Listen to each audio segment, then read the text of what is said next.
মুন্সিগঞ্জ শ্রীনগর উপজেলায় তারেক রহমানের ৩১ দফা বাস্তবায়নের লক্ষ্যে লিফলেট বিতরণ ও পথসভা করা হয়েছে।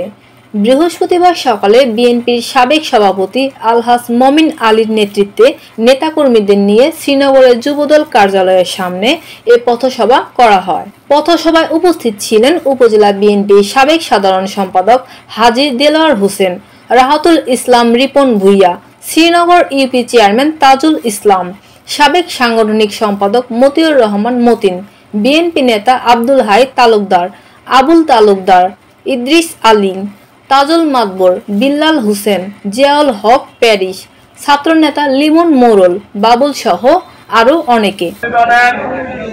সাবেক সাধারণ সম্পাদক জনাব মোহাম্মদ দেলোয়ার হোসেন আছেন, শ্রীনগর ইউনিয়নের চেয়ারম্যান, বিএনপির একমাত্র চেয়ারম্যান